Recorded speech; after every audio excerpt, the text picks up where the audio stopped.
Hello students, today we are going to start the fifth lecture of biomolecules. इसका topic है enzymes. Enzymes होते क्या हैं? These are biocatalyst.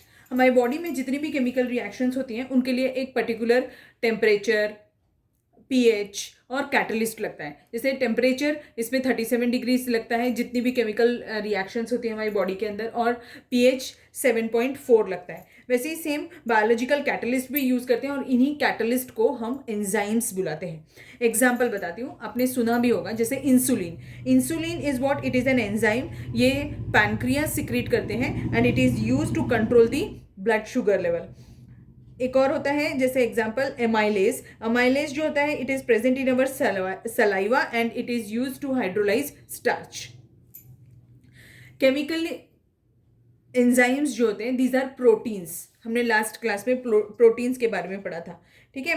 और most of the time जैसे lock and key system रहता है एंजाइम्स के लिए भी. जैसे हर चाबी से किसी भी चाबी से ताला नहीं खुलता, वैसे ही सेम एक पर्टिकुलर एंजाइम से ही कोई भी केमिकल रिएक्शन हो सकती है. जैसे एक पर्टिकुलर चाबी से ही लॉक खुलता है, तो लॉक एंड की मेथड होता है इसमें.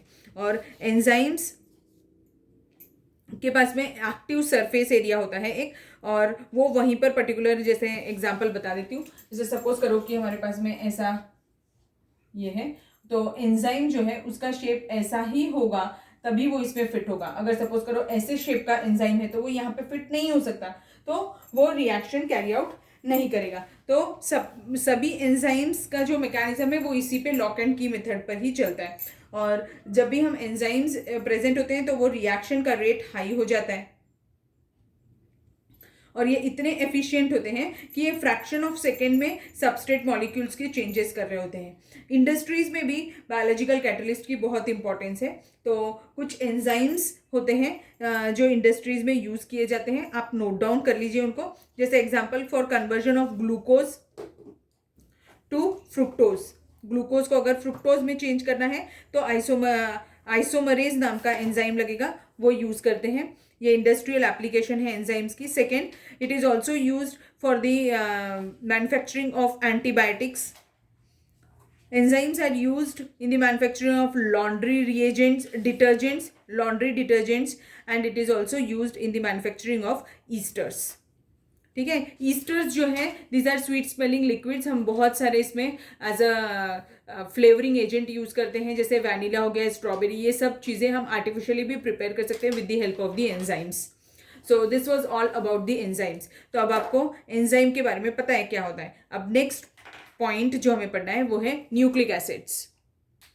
Now next is nucleic acids. Nucleic acids होते क्या हैं? ये the particles present in the nucleus of a cell which is responsible for the transmission of inherent characters are called as chromosomes, and the chromosomes are made up of proteins which combine with the biomolecules known as nucleic acids. ठीक है. तो nucleic acid की definition समझ में आ गई क्या है.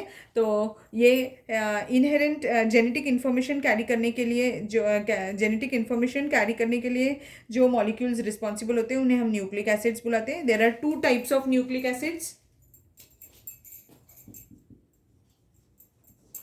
One is RNA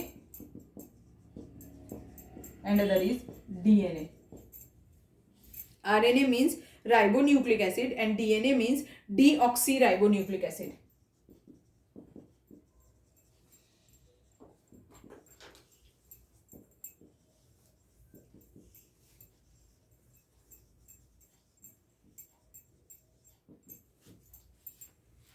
ठीक है.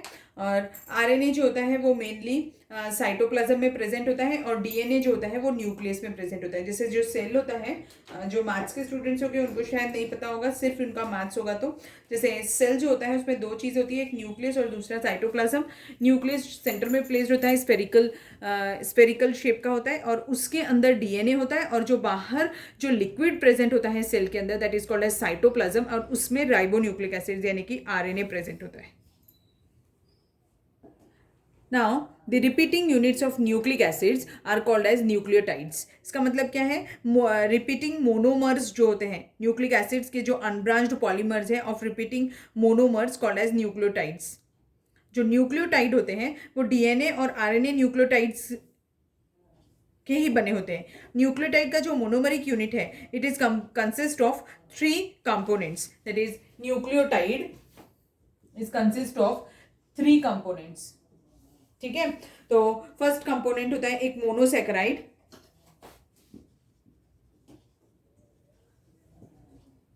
Second component is a nitrogen containing base.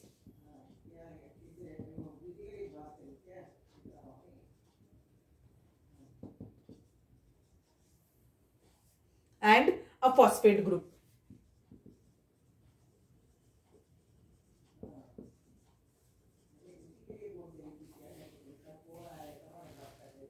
ठीक है. और मोनोसेक्राइड यूनिट जो है, जैसे डीएनए और आरएनए में जो मैंने बताया आपको, DNA means deoxyribo nucleic acid है और RNA means ribo nucleic acid है. तो इसमें जो शुगर जो प्रेजेंट है, जो मोनोसेक्राइड शुगर प्रेजेंट है, तो डीएनए में कौन सी प्रेजेंट होती है? डीऑक्सीराइबोस. और आरएनए में कौन सी होती है? D ribose. तो मोनोसेक्राइड शुगर जो आरएनए और डीएनए में प्रेजेंट है वो क्या है? ये है इट इज डी राइबोस और ये डीऑक्सीराइबोस.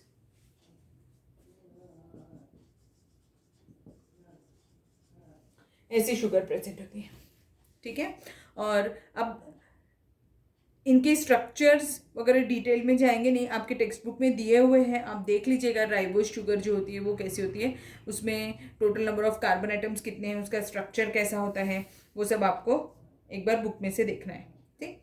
तो अब नेक्स्ट है नाइट्रोजन कंटेनिंग बेस. तो there are 2 different types of bases. Nitrogen bases जो होते हैं वो 2 डिफरेंट टाइप के, एक होते हैं प्यूरिन्स और दूसरे होते हैं पिरिमिडिन्स.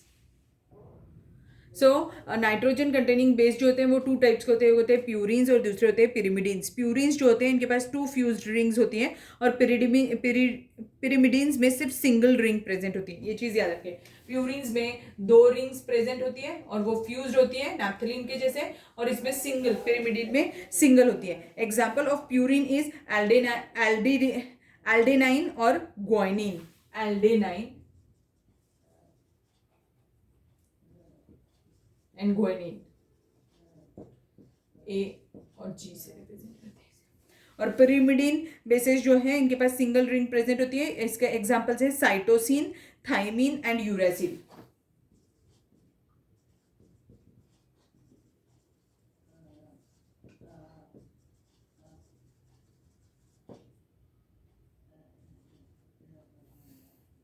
URACIL है. साइटोसिन को कैपिटल सी से रिप्रेजेंट करते हैं, यूरासिल को कैपिटल यू और थाइमिन को कैपिटल टी से रिप्रेजेंट करते हैं. ठीक. अब एडिनाइन, ग्वाइनिन, साइटोसिन ये तीनों ही प्रेजेंट होते हैं डीएनए और आरएनए में, बोथ में.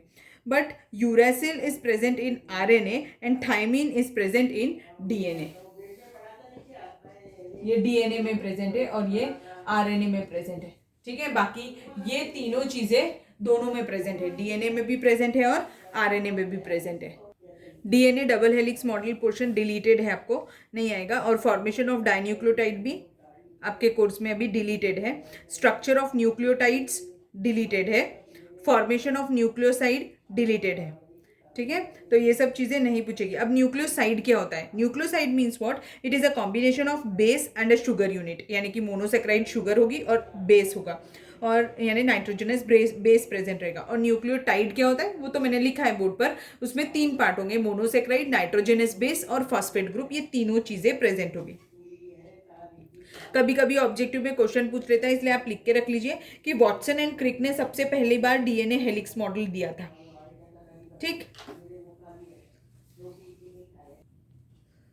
और थोड़ा सा चैप्टर आप रीड कर लेंगे तो आपको समझ में आ जाएगा कि डीएनए में एक सा 5' और 3' एंड पे भी क्वेश्चन आता है तो वो क्या होता है. जैसे 5' एंड जो होता है फॉस्फेट का जो 5th पोजीशन अगर अटैच होता है पॉलीन्यूक्लियोटाइड का तो उसे 5' एंड बुलाते हैं. और अगर 3' एंड जो होता है उसका फ्री OH ग्रुप रहता है, वो 1 न्यूक्लियोटाइड. यानी डीएनए और RNA are the polymers of nucleotides which are formed by joining the 3' OH group of one nucleotide with the 5' phosphate of the another nucleotide. हमें ज़्यादा डिटेल में उसके जाना नहीं है, इसलिए सिर्फ आपको सेंटेंस के फॉर्म में मैं बता रही हूँ. आप नोट डाउन करके लीजिए. 3' OH group of one nucleotide is attached with the 5' phosphate of the another nucleotide. ठीक. So this much is all about the biomolecules part. बाकी का और कुछ भी नहीं है इसमें, बाकी सब डिलीटेड पोर्शन में ही है. अब इस साल आपको लिपिड्स विटामिन्स नहीं है, तो उसके बारे में हमें कोई डिस्कशन करने की ज़रूरत नहीं, वो डिलीटेड पोर्शन में आता है. सो अब हम इसके बाद में नेक्स्ट चैप्टर पढ़ेंगे. Thank you.